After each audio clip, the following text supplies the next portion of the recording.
दोस्तों आज फिर से आप सभी के सामने अंजलि चौहान के धमाकेदार परफॉर्मेंस को लेकर आ चुके, जिसमें अंजलि चौहान ने अपने लाजवाब डांस और एक्टिंग से धमाका कर दिया। वीडियो को एंजॉय करते हुए अंजलि के इसी झलक के साथ में आगे बढ़ते हैं।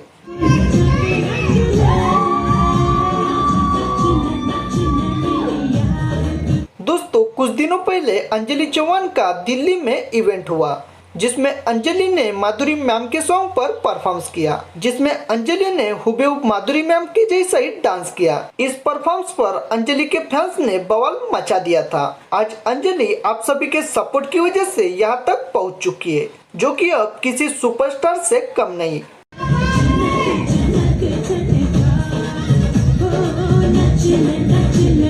आप लोगों को अंजलि चौहान की ये माधुरी मैम के सॉन्ग पर रील्स कैसी लगी और कौन कौन अंजलि को सपोर्ट करता है, ये हमारे कमेंट्स बॉक्स में जरूर बताएं। साथ में कमेंट्स करने वाले टॉप 5 लोगों को अंजलि अपने स्टोरी में उनकी आईडी मेंशन करने वाली है। अगर आप लोग अंजलि चौहान के फैन हो तो हमारे इस वीडियो को लाइक कीजिए और अंजलि के बारे में हर एक अपडेट पाने के लिए हमारे चैनल को सब्सक्राइब जरूर करें। धन्यवाद।